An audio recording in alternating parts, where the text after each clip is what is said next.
Hello and welcome to the second episode of the Help Find the Others podcast. If you were here for the first episode, well, welcome back. If this is the first you're listening to this podcast, well, then welcome. I started out the first episode with a quote from Timothy Leary explaining where I got the term help find the others. Tonight, I'd like to read a quote by Aldous Huxley. This comes from The Doors of Perception and Heaven and Hell. By its very nature, every embodied spirit is doomed to suffer and enjoy in solitude. Sensations, feelings, insights, fancies, all of these are private and, except through symbols and at second hand, incommunicable. We can pool information about experiences, but never the experiences themselves. From family to nation, every human group is a society of island universes. So that quote speaks to me on a couple different levels. On one level, it speaks to me about altered states of consciousness and how we experience those. We can try to describe them. We can draw pictures. We can make movies. We can make music. We can tell stories. But it doesn't change the fact that that experience happened in solitude between our ears. And because of that, it's not on us to pass any judgment on someone else's experience of reality or of their own consciousness. And that's a big part of what my message is with this podcast and with my YouTube channel. I don't want it to just be my voice and my opinion and my experience. The floor is open. Anybody who wants to be can be a guest on this podcast. If you want to share your story, like I said, the floor is open. The quote also speaks to me on another level because I imagine that much like myself, a lot of the other people that listen to this channel and this podcast find themselves in their normal life not really able to talk about the things that I've talked about with other people. And while this quote says we can pool information about experiences, but never the experiences themselves, well, that book was also written a long time ago before there was podcasts and YouTube channels. So I'm hoping that this YouTube channel and this podcast can be a place for us to commune and to not feel like we're so solitary. And so while it's great that people have sent me emails and sent me text messages, and I've Skype talked with people and talked with people on the phone, I really can't wait to start having conversations on this podcast with people. So if you'd like to share your story, again, reach out. You can either call the Google number that I post at the bottom or email helpfindtheothers@protonmail.com. I've talked to a lot of people and we'll have some guests, but that doesn't mean that there isn't time for everyone to get a space on the floor. So without further ado, let me introduce my co-host, Stan. How you doing there, buddy? Good, man. How are you? Good. Yeah. So, we posted the first episode of the podcast and it went, it seems to be received very well. I'm very happy with the quality of it, and it seems other people are too. So it really it's motivated me to want to do it more, and I'm hoping it's done the same for you. Yeah, definitely. Seeing the one thing that stood out for me was a comment saying this is just exactly what I needed for, whatever day it was. That's all that they needed. And I love seeing comments like that because I love being a part of, making somebody else's morning, or even if it's just an hour, it can Yeah. change the trajectory of their whole day. So it's great. Yeah, absolutely. I mean, I started the YouTube channel with you know, with always the idea in mind that it's not how many people this reaches, it's who. And I feel the same way with the podcast, that, even if the 200 views or whatever that it's had on YouTube, the still frame with the podcast underneath it, even if that's the only people that ever listen to it, like you said, it made someone's day on that day, and that's Yeah. great. That made it worth it. Yeah, absolutely. And I mean, obviously we both think the topic's so important. So it's great to hear other people having this message hit them the same way it's affected us in our lives, which is, I don't know, it's amazing. It's something special. Yeah, it really is. I find, it's one thing, like, there's so much just boring day-to-day crap that we have to do that it doesn't matter to anyone. It's just what you do, and so to have an outlet where it makes a difference to even one person it makes you feel more meaningful, I guess. I don't know. No, So definitely. It yeah. provides it's confirmation that we're doing a good thing. Yeah. Yeah. So you started your microdosing. So how'd that go? Yeah, so I just started it yesterday actually, and I extracted it with distilled water, and I tried to do just around 10 micrograms, because I think that's pretty much the consensus of the starter dose. Um, and it was a great experience. I don't know if it was a mistake. It was definitely a curveball that I ate an edible in the middle of all of it, so it wasn't. It didn't take away from the experience. It definitely added to the experience, no doubt. But I could tell that there was no work that was going to be getting done. Yeah. It was the blend of the two definitely threw off some things, but I'm going to be taking it again on Sunday. And I'm going to try to just watch football and work, and see where it takes my web development business and all that. So it'll be cool to try it without any other impact. Yeah. How about yourself though? Yeah. So, I've been playing with it. Monday was a dose day, and it just turned out being a real crappy day. My kids didn't have school, so they were just home fighting all day. And, my wife was at work. So like, it was just like, it wasn't the Zen that I'm trying to attain with all this, and, I didn't want it to just be a waste. So, I was like, well, screw it. I'm going to dose tomorrow too, and just kind of shift my, the schedule or whatever. Not that I ever want to get to a point where I'm taking it every day, because I know that will, it'll limit the effect after so much anyway, which I did notice too. It was a much less pronounced effect the second day. But I had a better day, and I was like, okay, it's like I stumbled a little bit at the start of the week, but the rest of the week's been great since then. And what I've been doing to even kind of amplify the afterglow days after the two off days, to amplify the afterglow, is I've been taking kratom on the two off days. I've been taking the white kratom in the morning.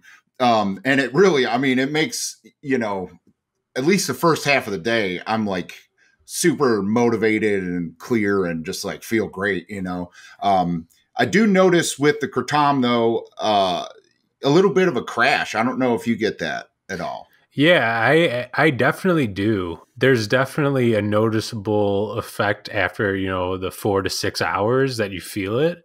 Mm-hmm. And I actually followed suit when you told me that you took kratom on the days off of the microdose, and I decided to try it out today. And to avoid a crash, but to not also overdo it, I only just took 2 capsules, which I think is about a little bit less than a gram. And I took those periodically throughout the day. So I ended up only taking 6 total, but I did like 2 in the morning, 2 around, late afternoon, and then 2 early evening.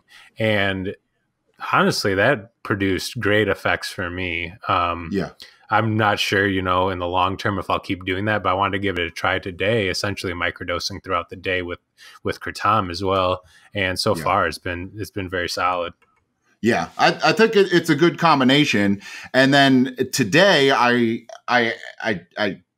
because I got the green kratom in the mail and I wanted to try it, but it was also a dosing day. So I was like, well, screw it. I'll kind of experiment with that. And I took them both. And it definitely, like you said, with probably not as much as with a cannabis edible, but it definitely amplified both of them. Not to a negative point, but I was at the gym and like when I go to the gym, I drop my son off at like a daycare thing that they have there, and he can be there for 2 hours.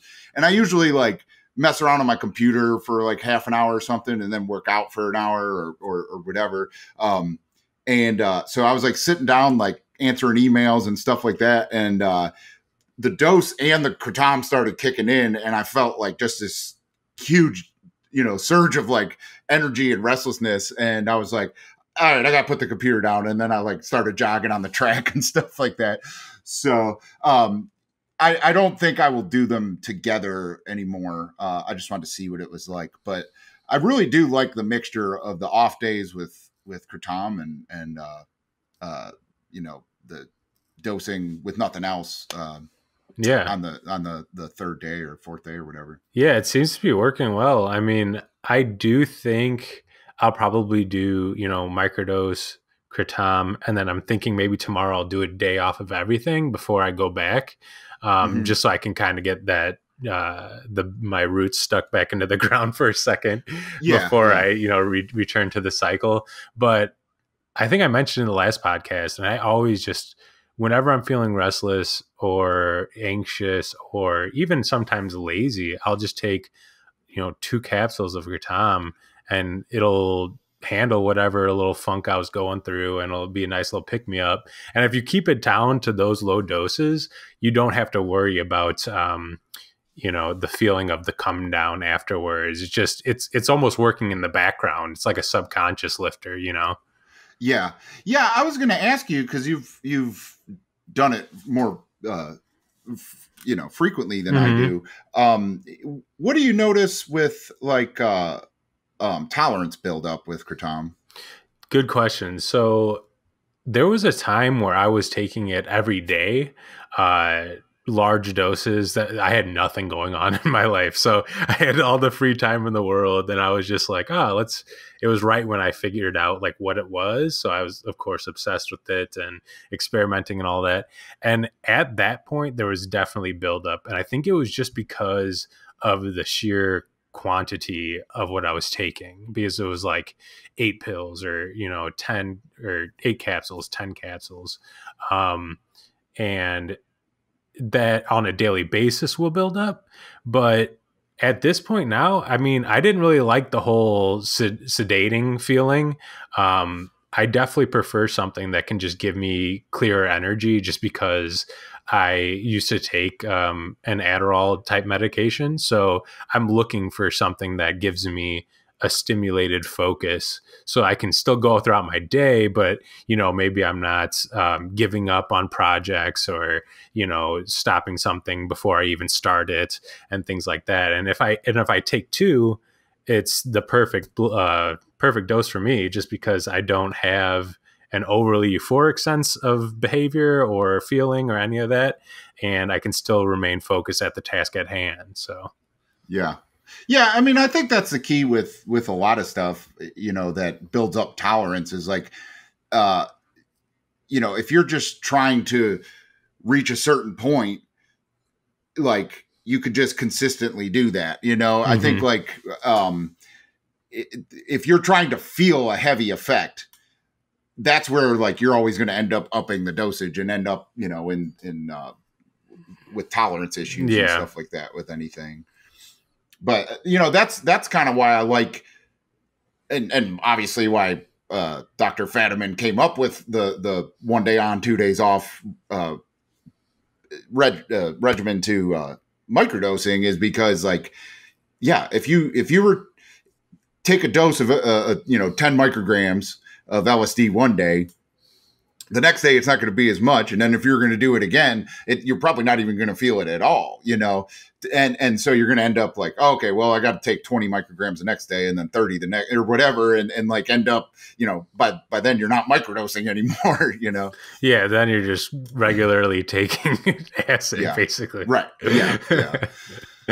And that's one thing I've noticed too with my experience with microdosing psilocybin compared to the LSD. Like we've talked about, it's more consistent, but also it seems like your tolerance or whatever resets quicker with LSD.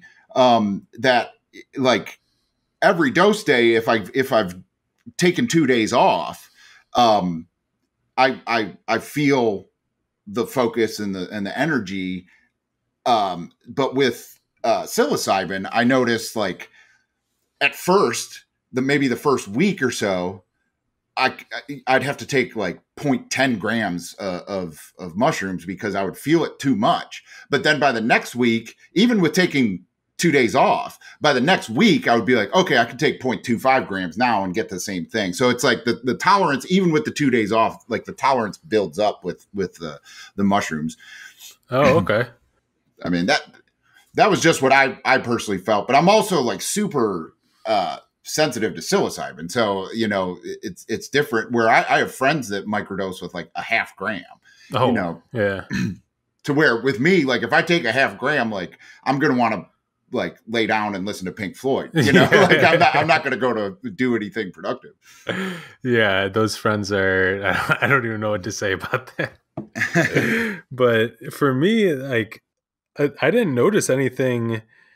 I mean, like I said, I did eat the edible, which definitely enhanced the effects. And at some point it was like very, very therapeutic in the middle of all that. And I felt great. But the one thing I did notice that was, I guess, the only negative thing for me, I took it around 10 a.m. and I did notice that although I slept well, I woke up a couple times in the night where I normally wouldn't, or I was like tossing and turning more at night. Oh yeah. And maybe, I don't know, maybe that's just me finding my right dose, or I don't know. Have you had any experiences like that early on?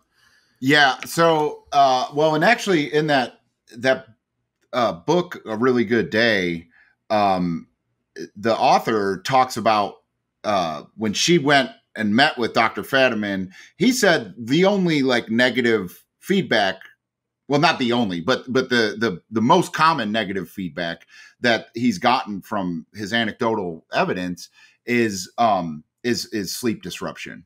And he suggests, kind of the standard stuff that you would do, like melatonin, chamomile tea, stuff like that. But I really, because again, like with quitting smoking weed at the same time that I'm starting a microdose regimen, like the first week sleep was hell for me. Like just, not just the crazy dreams from quitting cannabis, but just not being able to go to sleep, breaking up my like nighttime rituals that I had and stuff with smoking weed and everything. And so the first week was really tough, and I was like, I have energy during the day, but I don't feel rested though, so honestly, you telling me about CBD helped me a lot. That was kind of the cure for me. Oh, have you tried it out? Oh yeah. I've been taking that every night. What, how much have you been taking out of the dropper? Because you got the 1,000 milligram, right? Yeah. And, I've taken about half the dropper, and then I've also put like the crystals under my tongue and kind of dissolved them both under my tongue. Mm-hmm. And then I also went out and got a vape cartridge, and I just got that today. So that's what I've been doing today. But it really it helps with sleep just as much as smoking cannabis or, Yeah. or doing dabs or anything like that. It helps just as much. So that's really been good. Awesome, man. I'm glad to hear that worked out, because it's definitely something like same thing with Kratom, kind of, where if I'm restless, anxious, kind of down or something like that, if I just put, half a drop or a quarter of a dropper, it seems to cure it. I don't know how, but I'll take it. It works for me. Yeah, for sure. I mean, it's, it goes back to, I think we were talking about it in the last podcast about how ridiculous it is that in Ohio, which is a quote unquote medical state, they're trying to ban CBD, which is seems to be the most beneficial part of that plant. Yeah, you got to stock up, man. I know. Yeah. But well, and that kind of leads into another thing we were going to talk about with cannabis becoming fully legal in Canada. It's pretty amazing. Yeah, no, it's great. It's exciting times, man. Yeah. I saw the, I think it was Normal or, maybe Cannabis Coalition or something like that on Facebook, one of the pages I follow. And the article, I can't remember where the article that they were posting, but it said, cannabis is now legal in a country in North America. Now let's let the great experiment begin, or something like that. And I'm like, wait a minute. The war on drugs is the experiment, like cannabis has been illegal for such a short amount of time compared to the rest of its history with humans, and so the fact that now a major North American country is making it illegal just means the experiment's over. It failed. Like what did it accomplish? Because all that's ever happened since cannabis was made illegal is that it's become more and more used and legal. There's a negative stigma, but it's just taken since, what was it, 1913 or whatever, the cannabis or the Tax Act or whatever it was. It's always just become a little more accepted since then. So it failed. The war on drugs failed. And I'm hoping that, with all the worry about borders and stuff like that and everything, that, America's going to have no choice but to follow suit now. Yeah, and I just saw right before we started this conversation that Colorado actually just passed $1 billion sold, and that's equals $200 million in tax revenue. So if you're not a pro weed person, but you're a pro tax money person, well, there's your solution. Yeah. So it's just a matter of time at this point, and with our current president, it's his approval is not the highest, and honestly wouldn't be surprised if something happens soon with that. I'd then make his rating go through the roof. Yeah, absolutely. I mean, and it's sad that that's why politicians, do things like that, is to help their own, popularity. But I mean, you're right, and I've said that since I was in high school that, the first president to make weed legal in the States is going to be remembered as the greatest president ever. Until the first president that legalizes psilocybin comes around. Oh, well, yeah. Well, at that point, we probably won't need presidents anymore. So True. No, but it's funny if you look at the history of alcohol prohibition in this country and how that ended. Well, first off, that was a much shorter period of time, but it happened the same way, where just states started saying, no, fuck that. And it got to a point where the Volstead Act or whatever, that was what made alcohol illegal. It had no, it was such a state versus Fed fight. And so many states made alcohol legal that the Fed just had to give up. But on top of that, you had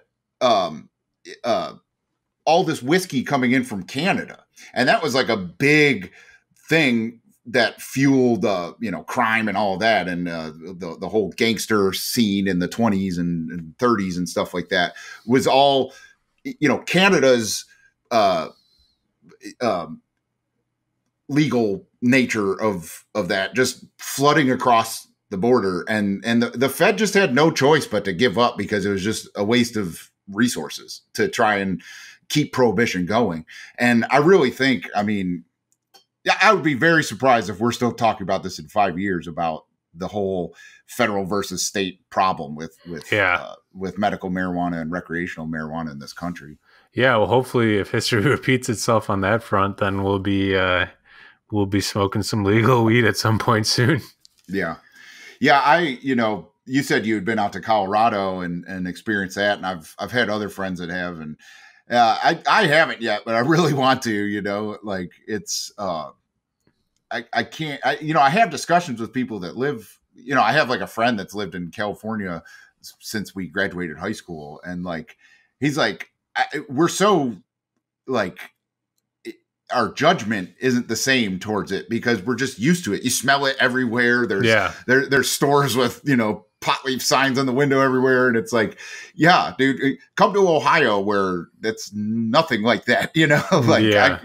I can only, I live in a major metropolitan city, and I can only think of 3 like stores that's, head shops that sell pipes, like it's just, and it's funny because Ohio's even, decriminalized like possession. So, it's just a ticket if you have under so many grams or whatever. I can't imagine living in a fucking place like Alabama or, something like that where, it's still a demon weed. Yeah. Yeah. I'll always remember the first time walking into a dispensary just because you almost feel you're not in your zone. It's uncomfortable. It's just because you never expected it to be illegal. And then you walk in and they have everything there and they're willing to help you and listen to you. And it's like going into like a CVS or like a Walgreens and just buying weed. But one of the weird things about dispensaries that I noticed the first time I went out to Colorado was there's such a difference in how they market it. So there'll be some that are like mom and pop style. My favorite one was one that was just a storefront, and then in the back was the warehouse.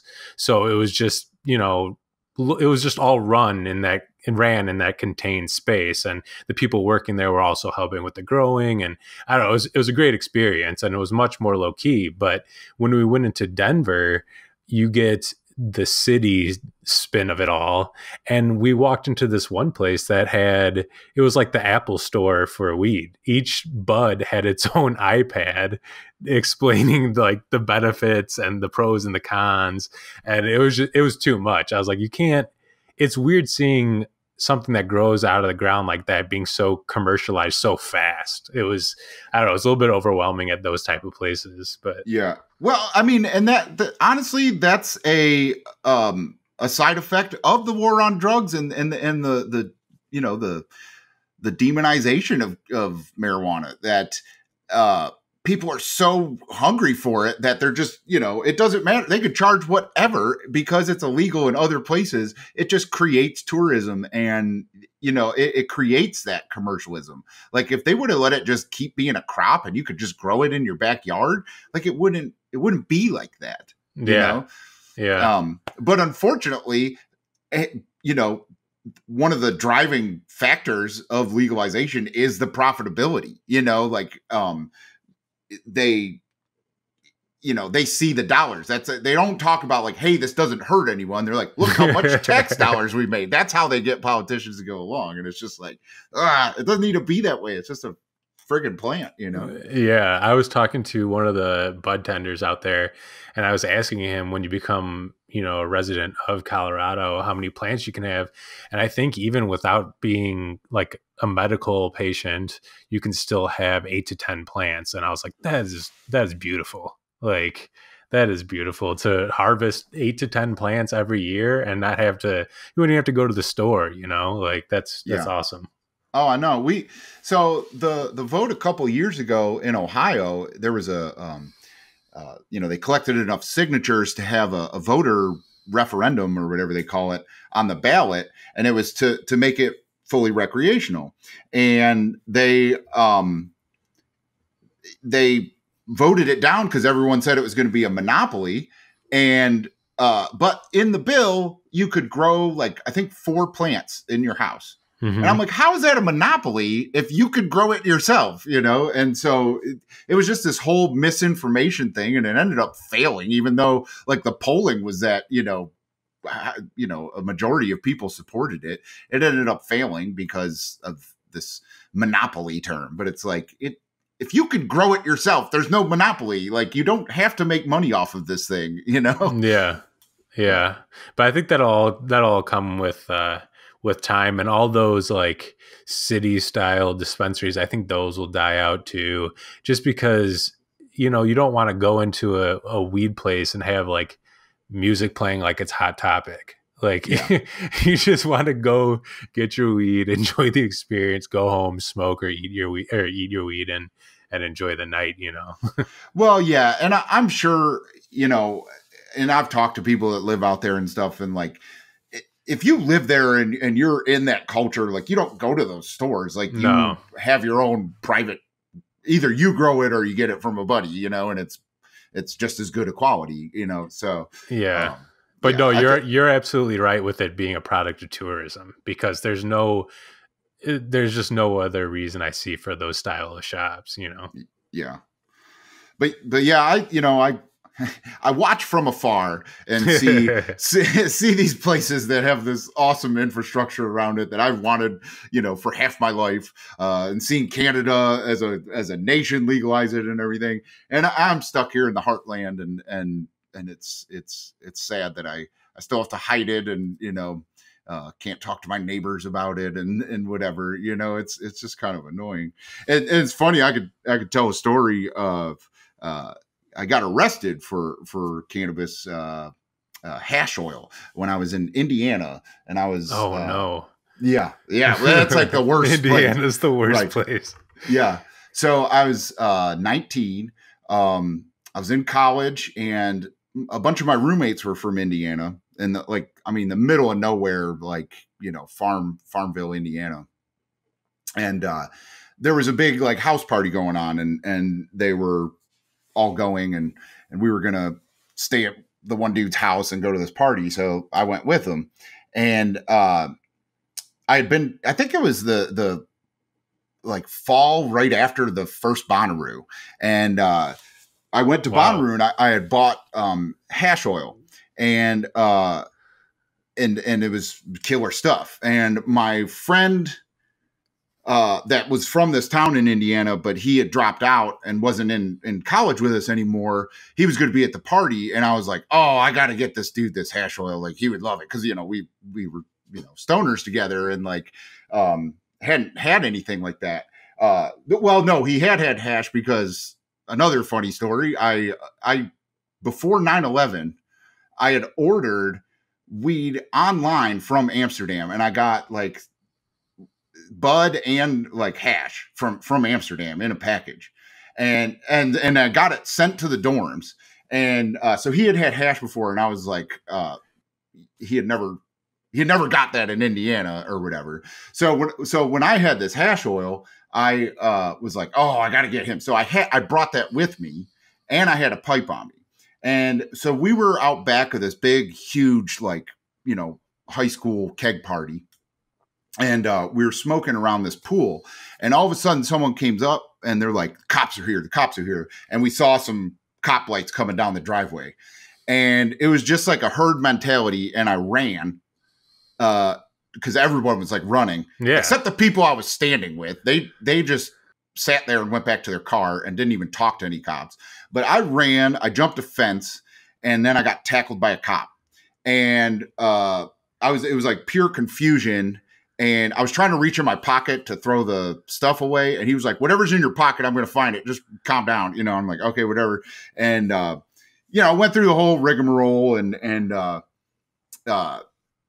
got charged with, cause I had beer on my breath. I got charged with underage alcohol consumption and possession. Well, so we're walking to the cop car, and he's like, what is this? And I'm like, it's hash oil. He's like, acid?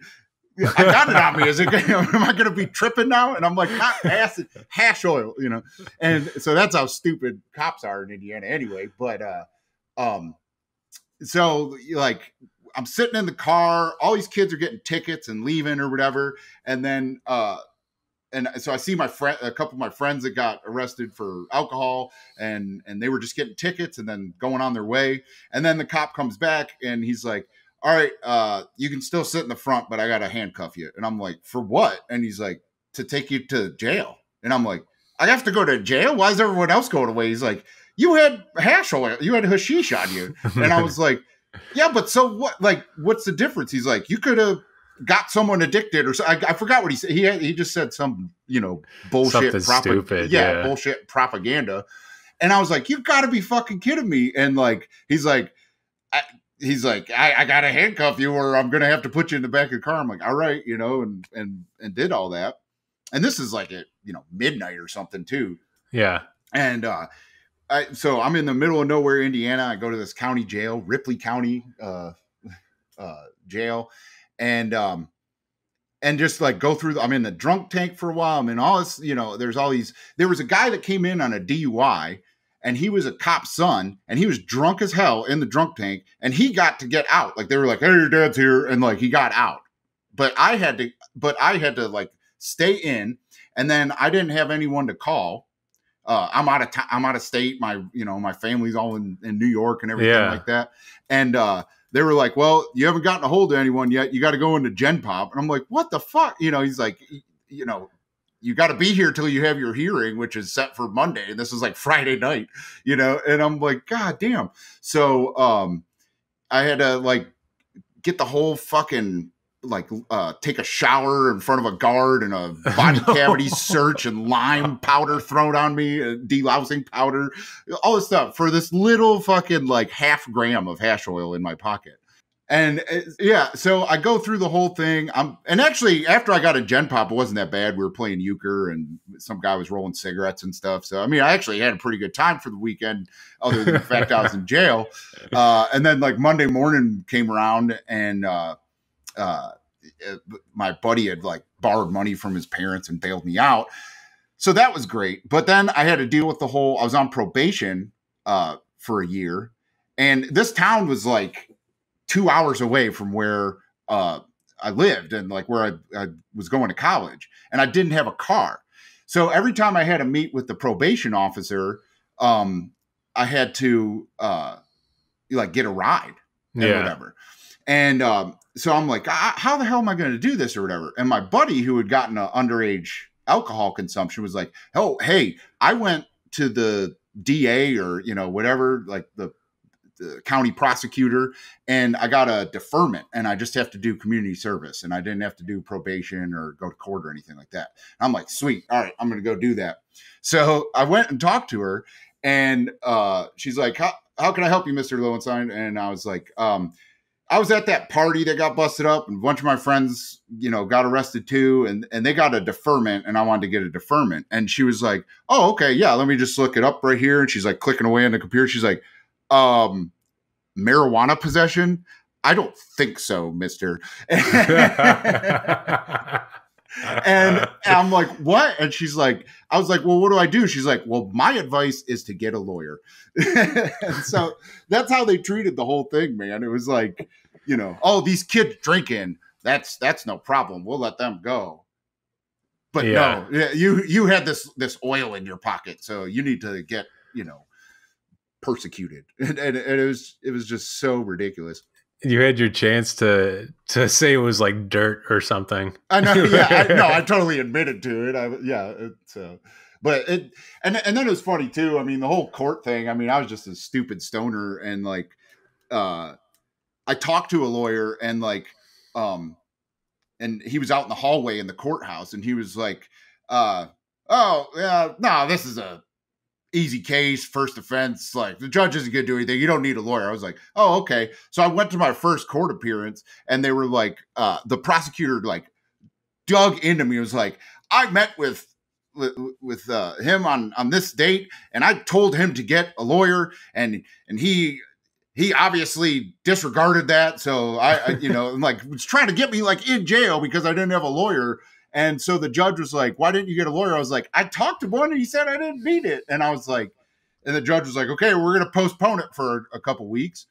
And so I went out and I saw the same lawyer out in the hall, and I was like, dude, you totally screwed me. They just like almost threw me in jail. They said I need a lawyer.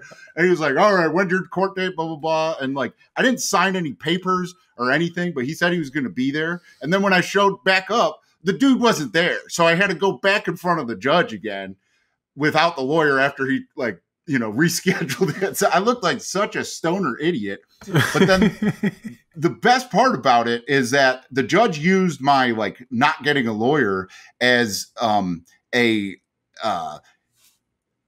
like tried to make a point and said like, you're gonna have to do the maximum amount of community service.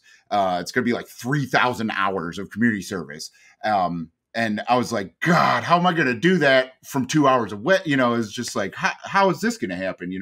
So that was the worst part. The probation, I wasn't even that worried about. Yeah.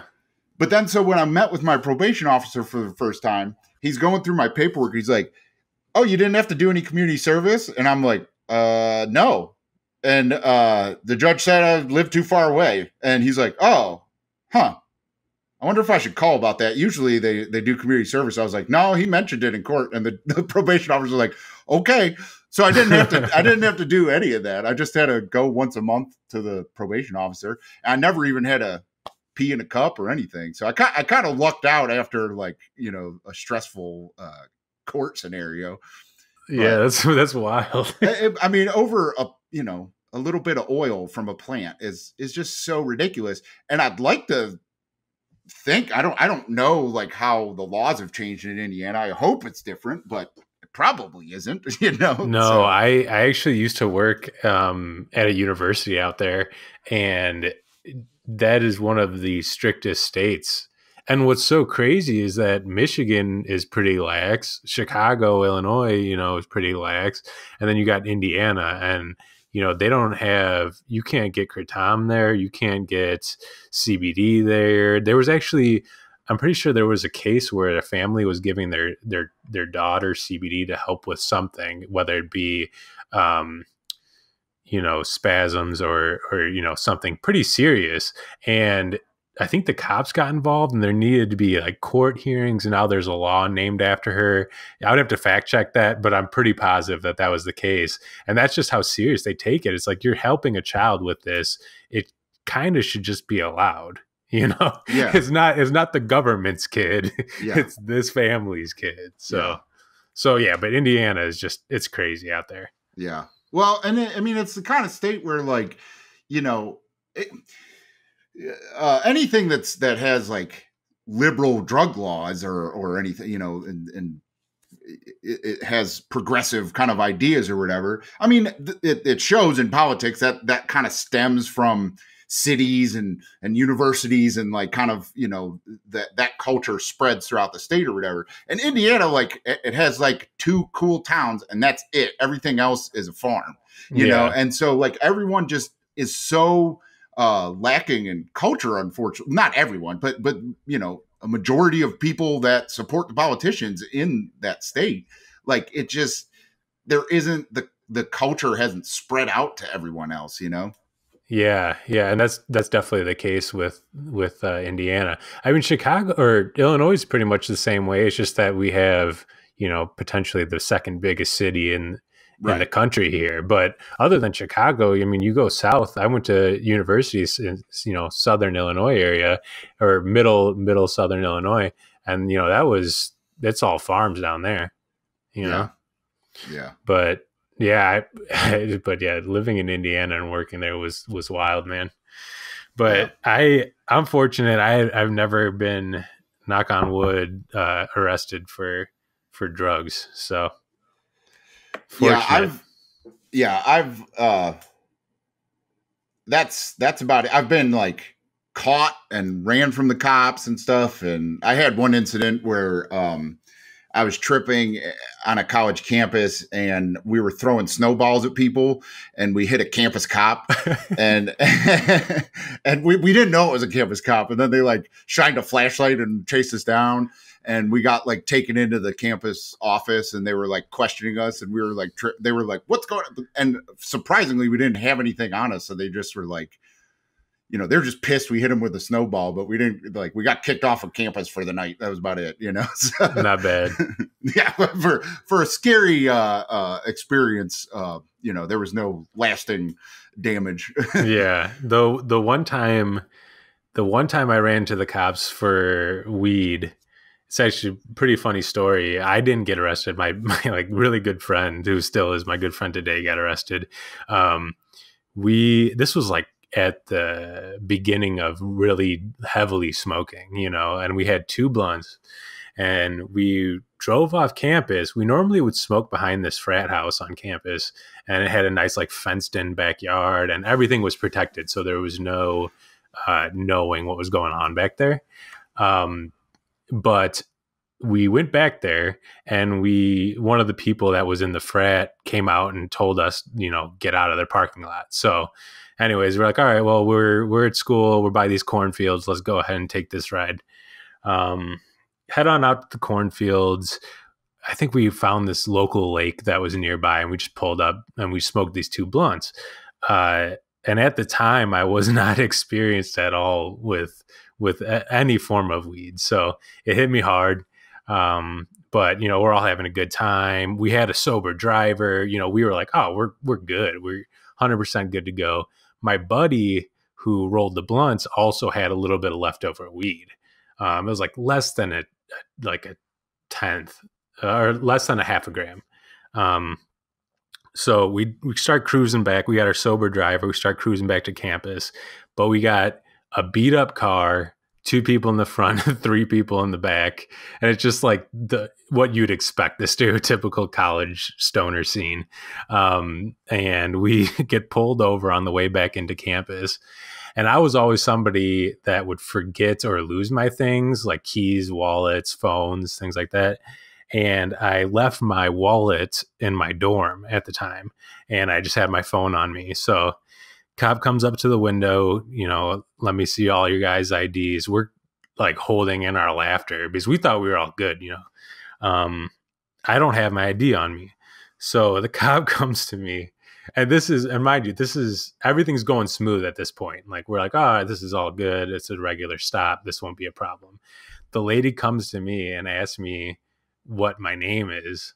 And that was just the universe's hardest question at the moment. And I said my name, and then she says to spell it, and I just completely left out all vowels. I don't know why I left out all the vowels, but I did. And she said, all right, I'm going to go check this up. And she goes, types up in the back. She's like, who are you? Like, thinking I'm like a bigger criminal than just some college kid smoking weed. And I was just like, who am I? Like, are we talking existential questions now, or what? And yeah, so eventually they caught on to something that wasn't right due to me not knowing how to spell my name. And yeah, my buddies still won't let me live that down, because they got him with weed after that, and he had to do the community service route and all that. Oh man. Yeah. I mean, they're good stories, all the getting caught and all that, but I'm so glad that is coming to an end. Like it's good that people aren't going to have those stories much longer. Absolutely, yeah. And what I'm excited for, whenever I talk with my brothers about this, is how beer has people making craft brews in their garage and experimenting with things. It'll be so awesome when we have countrywide experimentation going on in their garage of weed plants and different strains and hybrids and all that. It'll be beautiful. Yeah, absolutely.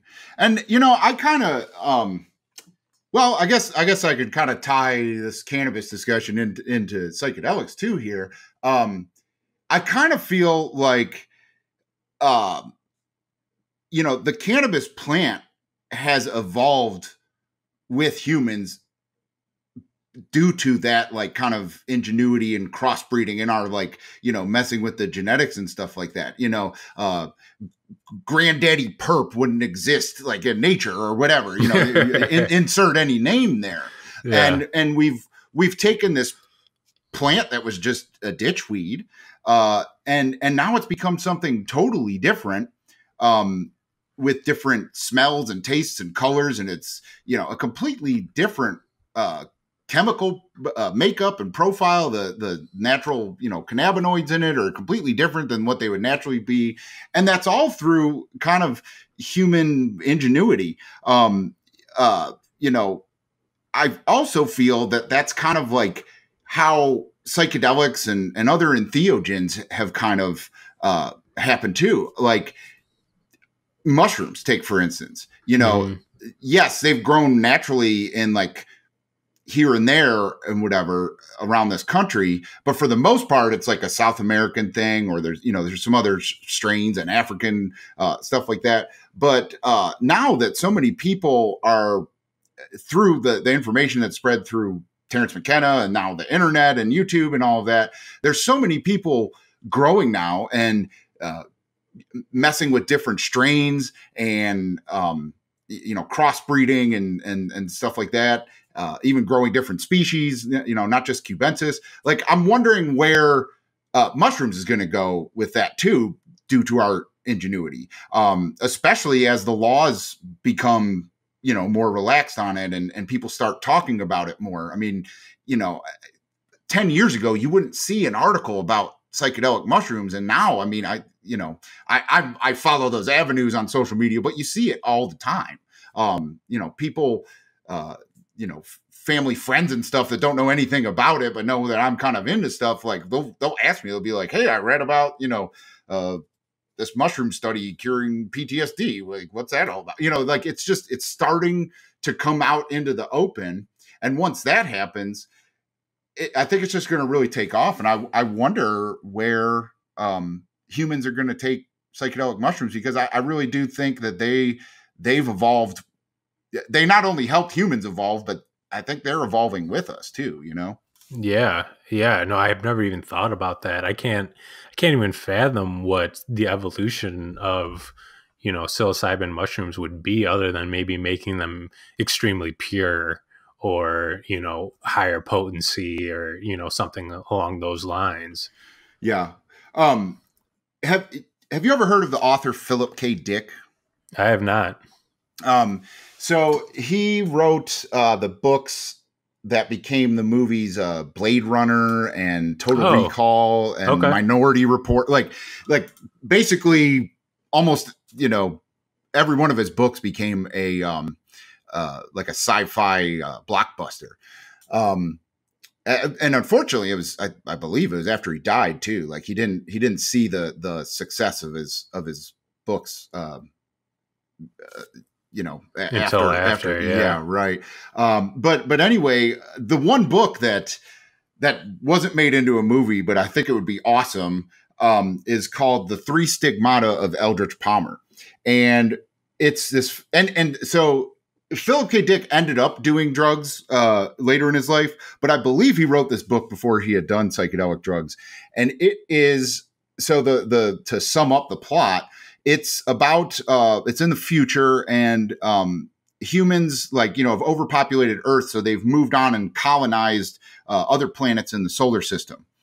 And that they, you know, pay you to go to Mars to get people off of Earth.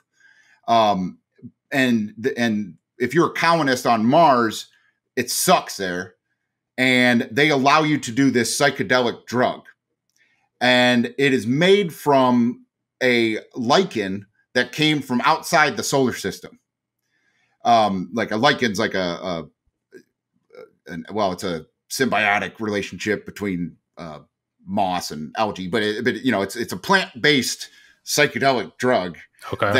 That when it's kind of weird the way they do it. In the book, they you set up this, like, basically like a Barbie and Ken playhouse, and then you take this drug and you pass out, but your consciousness goes into these dolls, and you have this experience of like a man and a woman on a beach, and like you have this out of body trip with another person. Yeah. And it's pretty crazy, but I could talk about the book for a while, honestly. But it got me thinking, like, did he have the foresight to see that, like, this plant-based medicine will be like not only accepted by society but like administered? Like to will society get to a point where it's so unbearable that like there's government sanctioned like escape from reality? And yeah, and it's all marketed. There's like the world's economy like is based on building these new sets and stuff for people to do, and advertising this drug and stuff like that. It's a pretty interesting book. Yeah, I'll have to check that out. That sounds phenomenal. Yeah, yeah. But yeah, I mean, it's I talk about with a lot of people the meaning of psychedelics, and I can have 20 different conversations with people and walk away with my point of view changed 20 different times. It's so true. Yeah. But I would say, the for my personal belief, just because I have such a strong background in science, and like I do think that even if we don't understand something, there's a scientific reason for it. It's just we don't understand it yet, or we don't have the instruments to observe it yet. So I get a lot of emails from people that when we go back and forth, and I like I said at the start, I won't discredit anyone else's experience. I won't discredit anyone else's opinion on why psychedelics do what they do and why, how we got here and where it's going. But I do think that too many people discredit, humans and human psychology, and just they take the magic mushroom and they're like, that's what's magic. Humans are not. They're not magic. The mushroom is in control. And I don't follow that. I think that there's definitely an intelligence and a design to why psychedelics do what they do to our brain. But I think it's a tool to, kind of help humans reach, and the human brain to reach its full potential. And that's kind of why I don't, I understand once you've taken high dosages, it's hard to look at our microdosing as being significant. But it's just like we said in the last one, everyone needs to try what works for them, because I feel the microdosing, while it's not this overwhelming experience, it's still, I think you said it, making us a better human, Yeah. No, absolutely. I think for me, in a nutshell, what I feel and believe why they're here is to help us evolve. And I know that's very, very broad, but it's all progressing us towards a better and brighter future, I think. And if that's somebody taking the microdose and having a happier day and a more productive day, and they're able to get through their work day easier than the day before, well, then hell, you just made that person's day better. So, that's progressing towards a better life in my eyes. Yeah. Yeah. And, I think, like you said, helping us evolve, where, one of the things that really got me started on the deeper, like philosophical, uses and meaning to psychedelics, telling the story about throwing snowballs at I definitely had plenty of just stupid running around, I'm on a drug kind of stuff, and then that led me down a path of other drugs, and then that ended up being so bad that I was just like, I'm not going to do drugs anymore, and then when I rediscovered psychedelics, I was like, okay, these are a drug, but there's something more. There's something they can help more than they can harm. And if you do it right, it can be a very positive, life-changing thing. And so that's kind of the path that led me down, to this podcast, and I think, like you said, it helps us evolve. The book that really started me onto the more adult usage was Food of the Gods by Terence McKenna, and his stoned ape theory, which you know about that, right? Yeah. Yeah. So like that idea that, mushrooms were encountered by our earliest ancestors. And that, is basically over tens of thousands of years of them eating them as a food source created a new human, pretty much, you know, grew their brain and kind of through survival of the fittest, just, you know, kind of became the missing link that anthropologists are always looking for. Well, I kind of feel like that kind of kickstarted humanity to get to the point we were in the mid 1900s, being chemists and being able to move molecules around and stuff like that possibly wouldn't have been possible. We wouldn't have been able to do without our ancestors first encountering mushrooms. Well, and then through that technological advancement and humanity evolving, we created LSD. And where is that in 10,000 years? What is LSD going to mean to humanity? You know, because it hasn't even been around 100 years. Like I always say that when people are talking about like how meaningful ayahuasca is, and you know, these plant entheogens that have a rich cultural heritage that no one can even point to any one person. They just say the plants told them how to make ayahuasca. Well, I can't discredit LSD then because it's new. If anything, it intrigues me more because it's like, holy shit, where is this going to go? Because if you look, the impact LSD has already had on society is insane. Because if you have the acid test kind of stuff in San Francisco, and Timothy Leary and his trying to take it to the streets and everything like that. Well, that kind of fell on its face and kind of even strengthened the drug war. However, I think you have a lot of stuff in society that arose out of that consciousness revolution that happened in the 60s. That's when people started, doing yoga and eating vegan and all of these things that we just attribute with wellness now. All of that arose out of, our the baby boomers generation of consciousness revolution. And I'm kind of hoping that's what we're starting to feel now. And everyone that listens to this podcast and stuff is starting to feel, a second wave of consciousness revolution. And like, where is that going to take us now that we have the internet and cryptocurrency and all of these like things that could really change society? How is that going to be? How is the next consciousness revolution? How's it going to look at the end? Because, I think LSD plays a big part in that. And then other research chemicals and everything too. And that's not to say that mushrooms don't play a role in that. I just think that they've got us to that point almost, Yeah. And it's almost like a second enlightenment type situation. Right. Yeah. But yeah, it's going to be, I had never even thought of that it's only been 100 years. Not even. Yeah. That's an amazing thought. Yeah. But yeah, it'll be exciting. The big debate, when, for me, at least, that I've encountered with other people that are into this subject matter, is that it's all right, man-made versus Mother Nature made. And the people that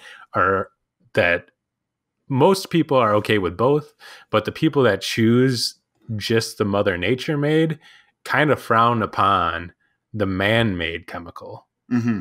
Yeah. And I think that holds some people back that are interested in all these psychedelics, is you're missing out on an entirely new experience if you're just holding on to that concept. Yeah. Well, and I mean, I get that too. Like with like we were talking about, like, if there's a natural cure for something that's ailing me, I'm going to try that before I try a synthesized pharmaceutical drug. But I don't like, and it goes beyond drugs. I don't like people that disregard any sort of human science, but then also really like it. Like people that bitch about screen addiction on their phone on Facebook. Like turn Facebook off if you don't like how you're, or whatever. So I'd like to, there's like like you're saying about people looking down on man-made chemicals. There's a George Carlin bit, and I I probably can't do it word for word, but he says that he's like, everyone fights over the term natural, and he's like, if humans made it, it's natural, okay? And he's like plastic bags are going to be floating around the earth after humans are gone, and he's like, how do we know the earth didn't make humans because it couldn't make the plastic, and it doesn't give a fuck about us, it just wanted the plastic.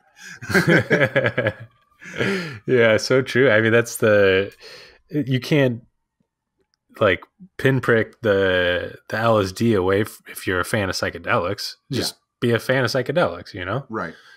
I mean, I do think there is something, because I know friends that are like, I can't do acid, but they love mushrooms. And then I'm like, sometimes I have a pretty bad time on mushrooms, but I've always had a good time on acid. You know, I think there, you know, then there's like biochemistry that comes into play, you know, to where, you know, serotonin, DMT, and psilocybin and LSD are very similar structured molecules and do very similar things in your brain, but it's that different, you know, shape that maybe in some brains it unlocks something here, and in other brains it unlocks something there, and or whatever. So, and that goes back to my original statement in here that it's not on us to judge anyone else's experience, you know, because you're not them, you're not in their head, you know. So, you know, for some people going forward, you know, mushrooms could totally be the answer. But then for some people going forward, LSD could totally be the answer, you know? Yeah, no, definitely. And it does come down to the individual experience. But I'm all for being open to any experience, drug or not, you know? I mean, we all have our preferences and opinions, but to really unlock your full potential, I feel, which is what these drugs are trying to help us with, you have to be open to trying something new, you know? So, you know, just don't avoid something just because, you know, you have this opinion in your mind that might not even be rooted on anything but another person's opinion. You know? Yeah. Well, and it's like, you know, I had that idea for a long time in my life that like, oh, mushrooms are natural. They're easy. Like acid's like really intense, you know, and whatever. Well, that's because, you know, I didn't have much experience in high school with mushrooms because they weren't around, where acid was around all the time. And I overdid it. I did too much and I did too high of dosages, you know, and I got to that point where I'm like, oh, mushrooms have to be easier. They're natural or whatever. And then once I, you know, got a supply of mushrooms, then I realized like, no, these are pretty goddamn powerful too. You know? Yeah, you found out it's almost the opposite sometimes. Right. Yeah. But you know, it's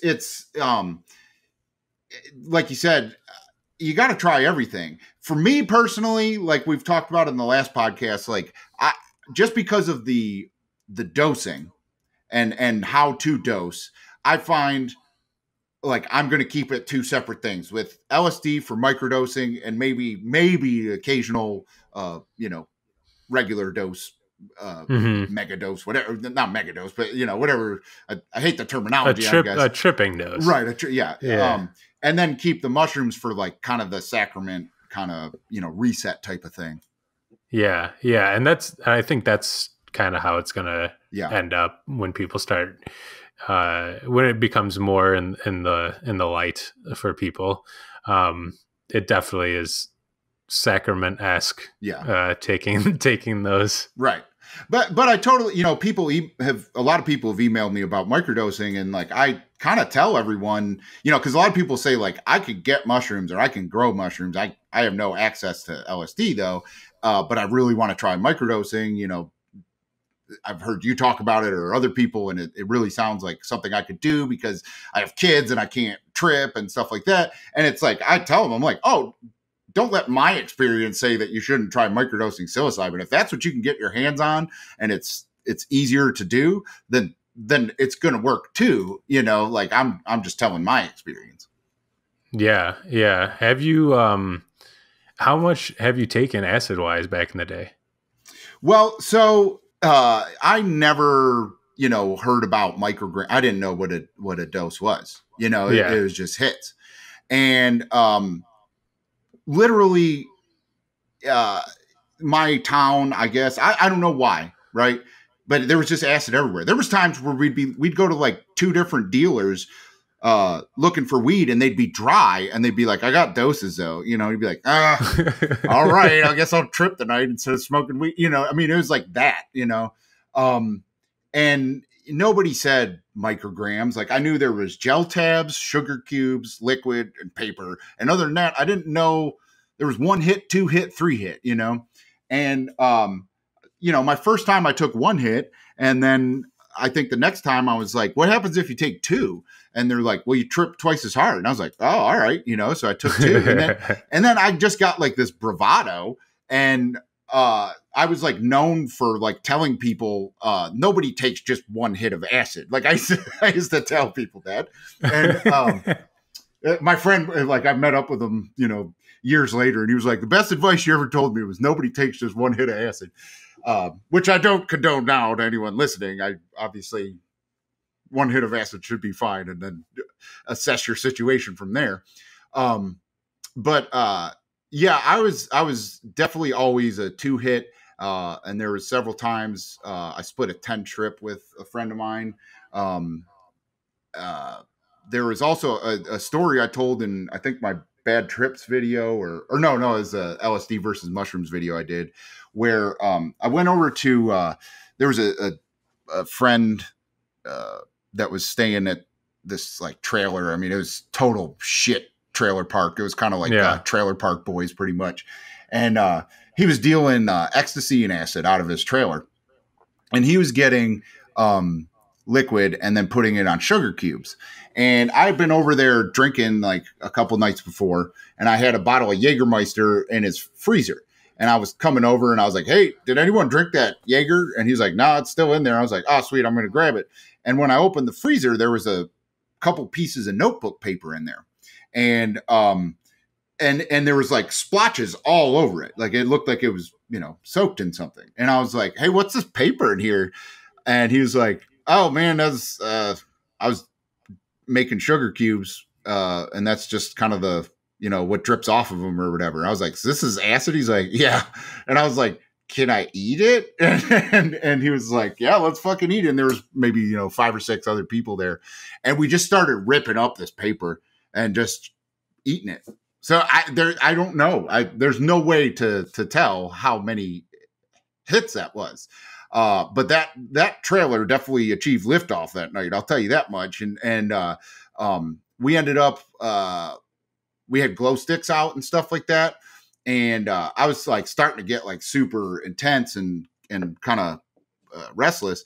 And I don't know if it was out of anger or whatever, but I threw a glow stick at the wall and it cracked and a splatter of glow stuff went on the wall. And everyone went like, whoa, and started breaking open the glow sticks and rubbing it all. And we turned the lights off and like everyone's like smearing glow stick paint all over everything.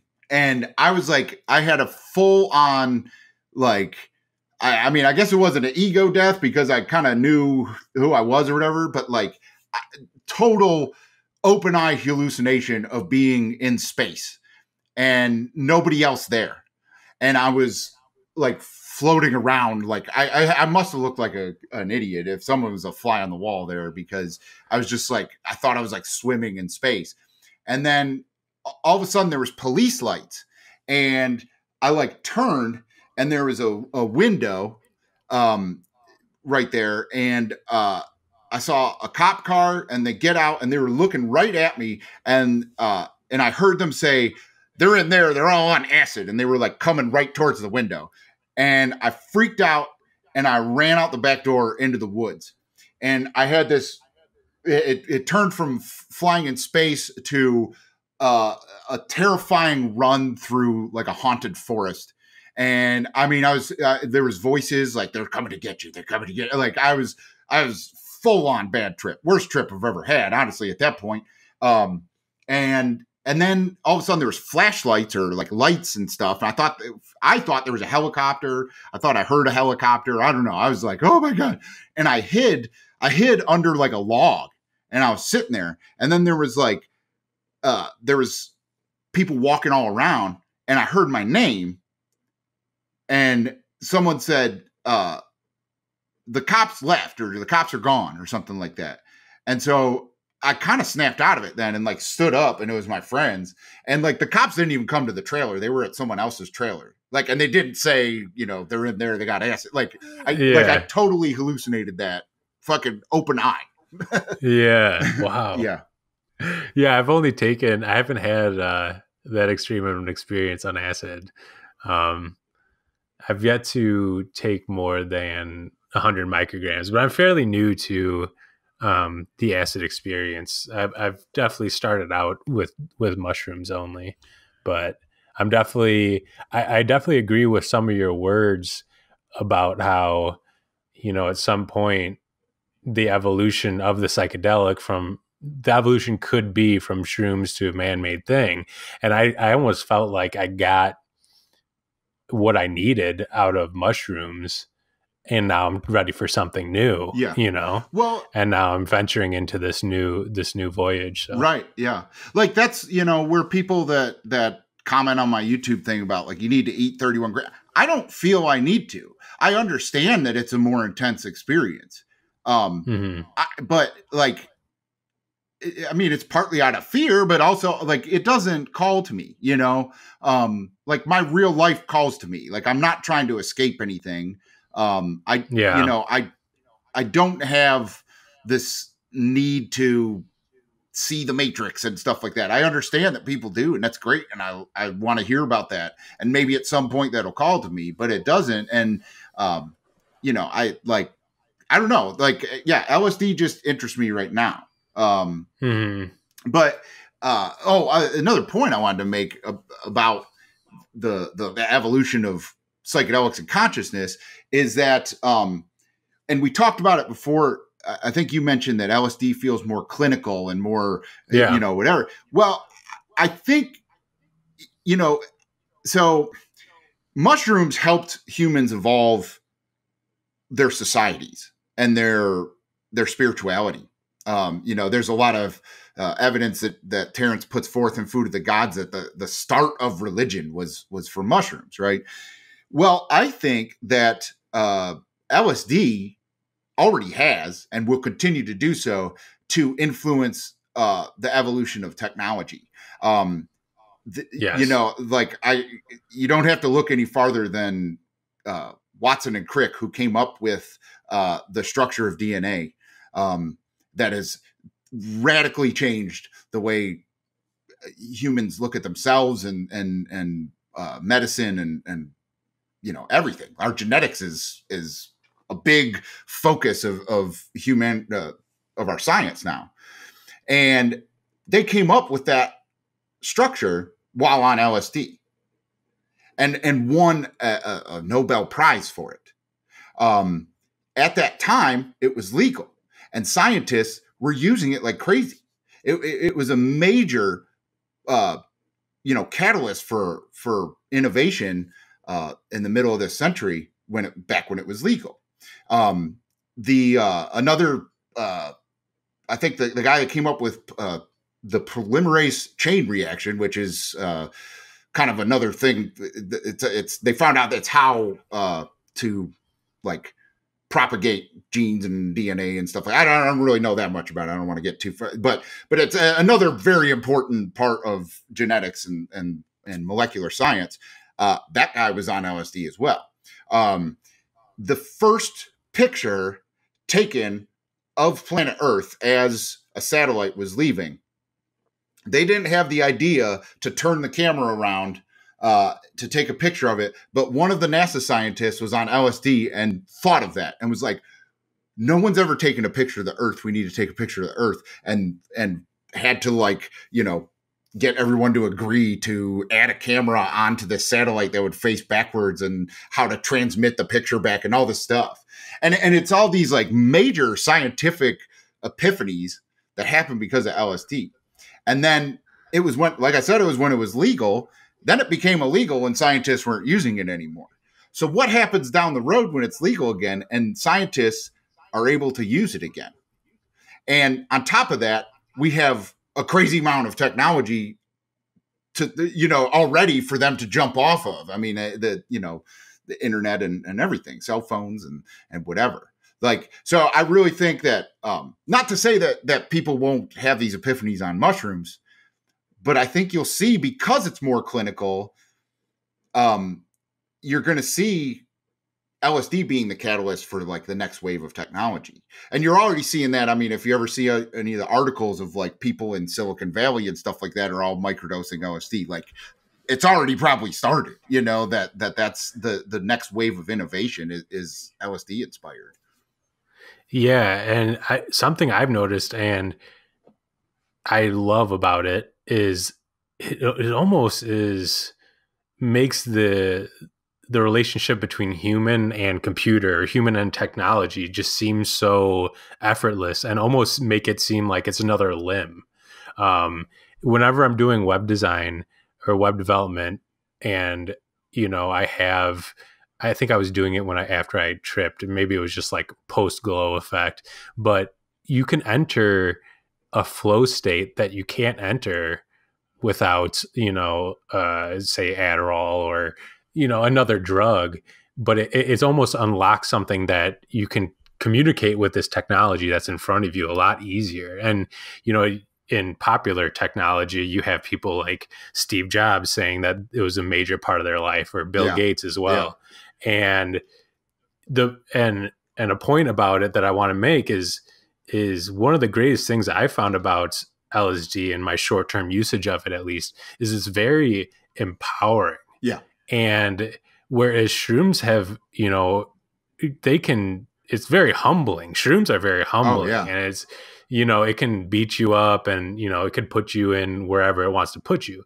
Whereas small dose of LSD or a full-blown trip, it's very, very empowering. And it's almost, the people with the smartest minds out there, like our scientists or people at the forefront of technology, if they take that in a microdose setting or in a large dose setting, it'll almost be that confirmation that maybe was something in the past that was holding them back. It'll say, hey, you have the power to change this, so go on and change it.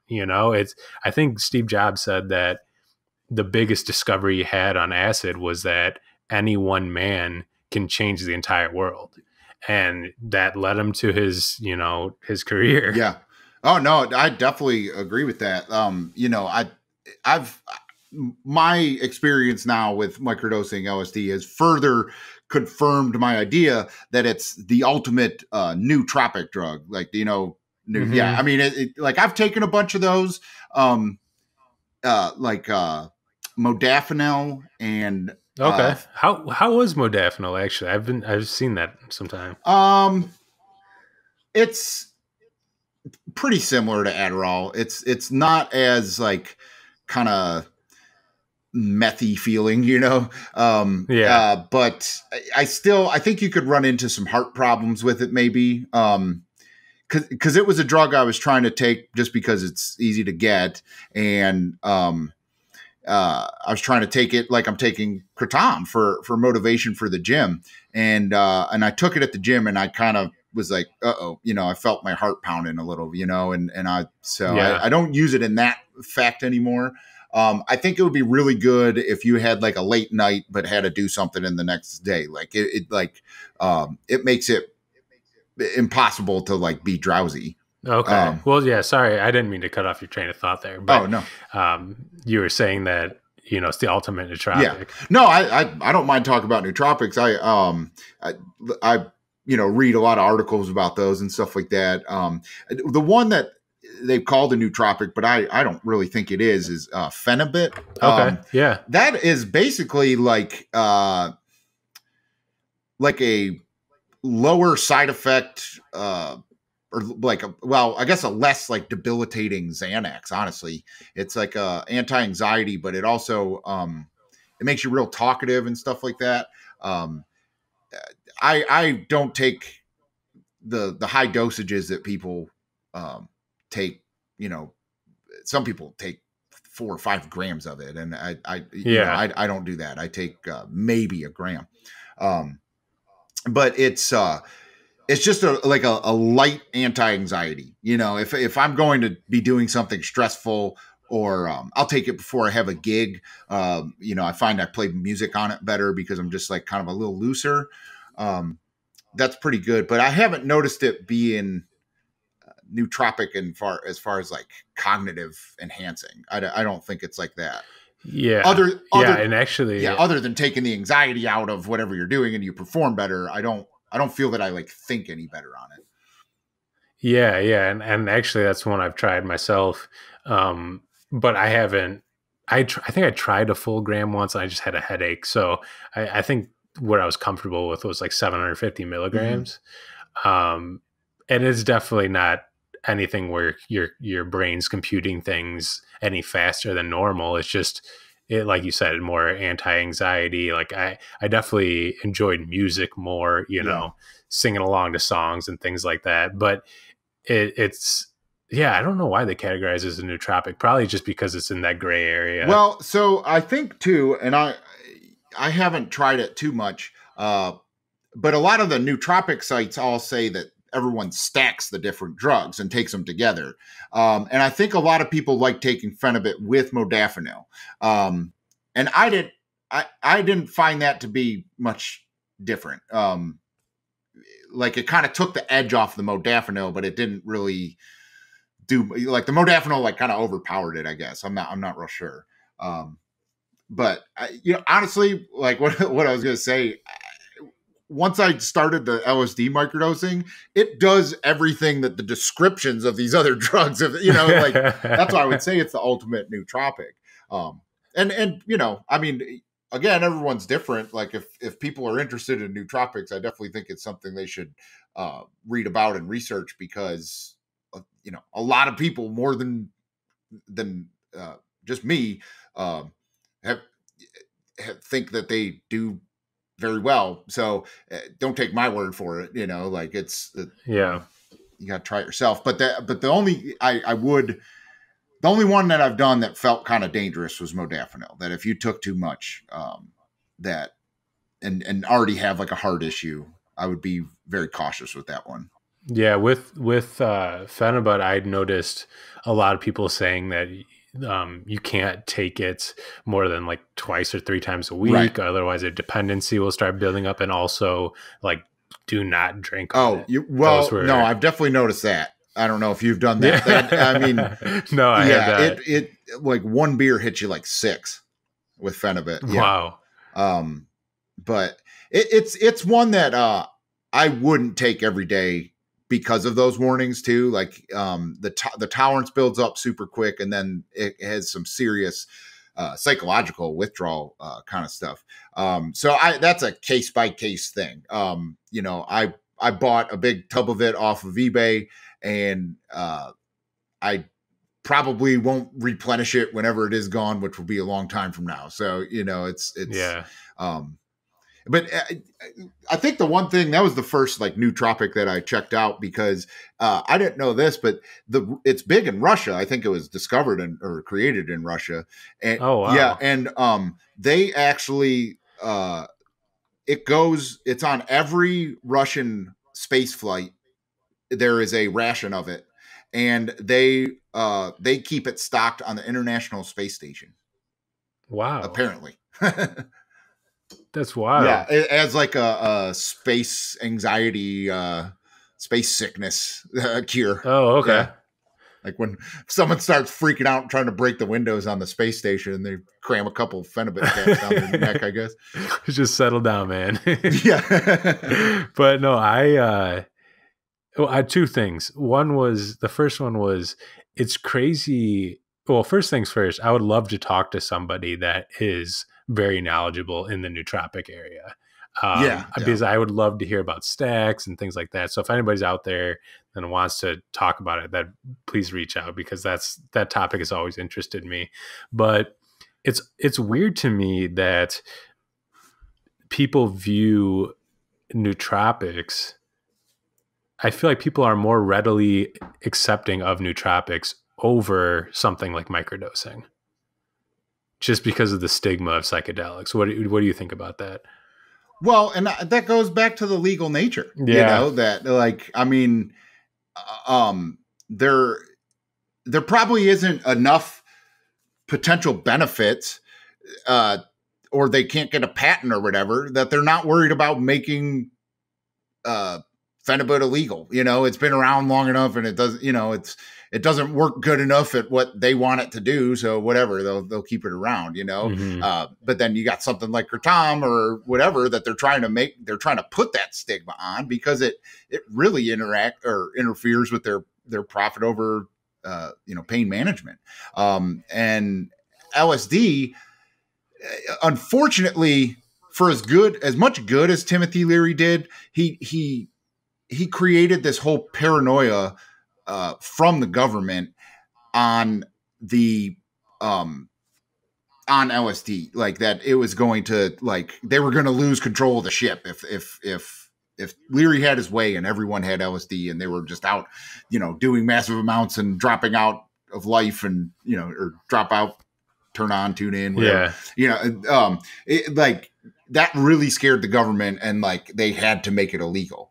But until Timothy Leary until it jumped from the lab to the streets because of Timothy Leary, it was going to be a prescription medicine. I mean, it was the darling of the psychiatry and therapy world, that they really thought that they had found this. The Department of Defense thought that they had found a truth. I mean, like, the government was really interested in this drug, and it would have been legal, but then they got really scared by the counterculture, and we're just now starting to shake that stigma off. You know?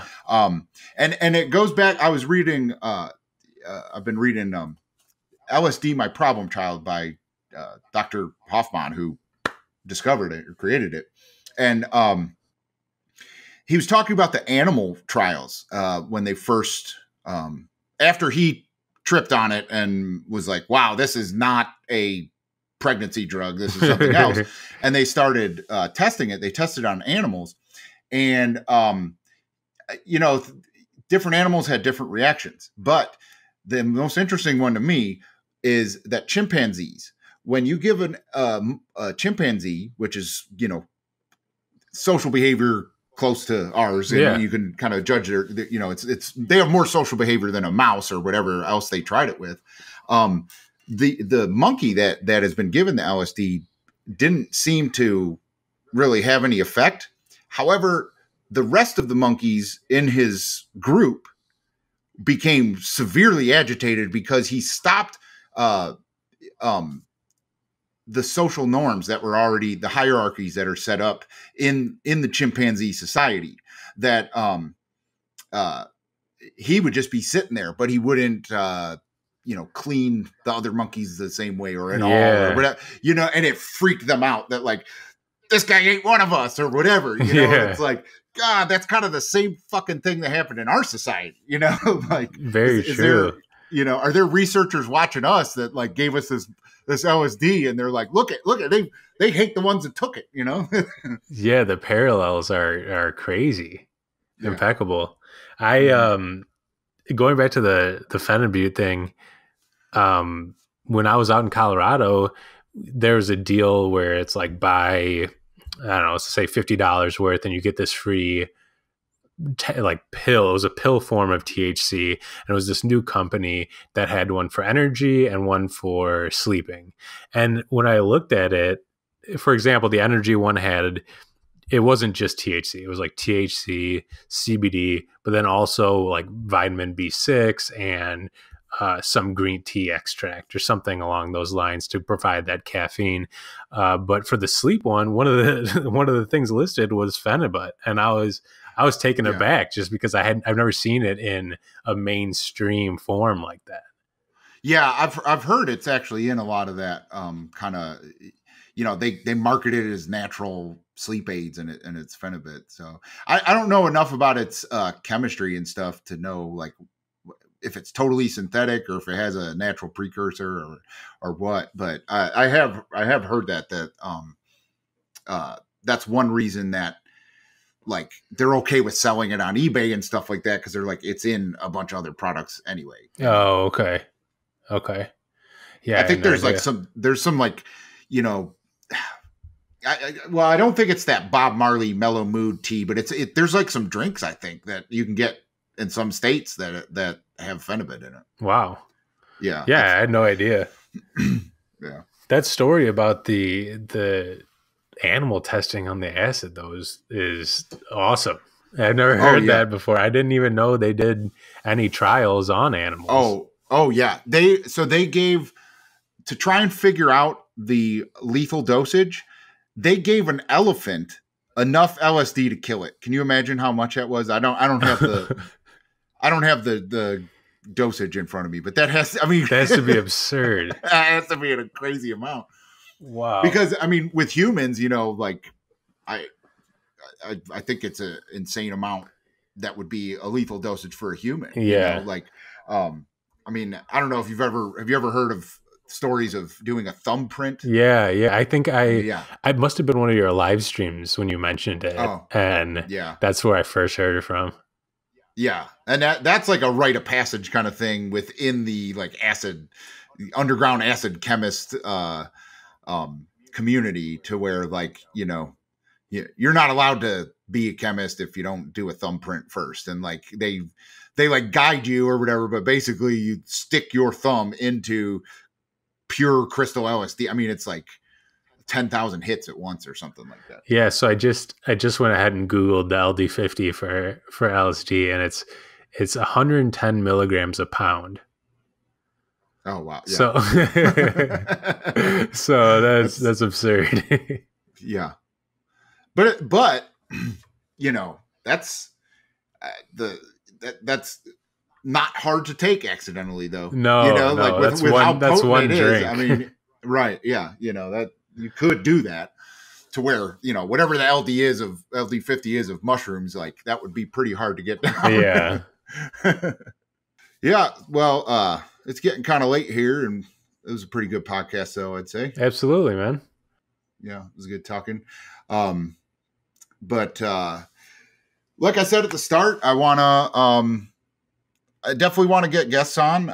Maybe next time. I've got a couple emails from some people that really seem to have a little more knowledge in some areas than you or I do, and I think it'd be good to talk to them. So definitely, and anyone else that's listening that knows something that we haven't covered, or just has a funny story to tell or whatever, if you want to email helpfindtheothers@protonmail.com.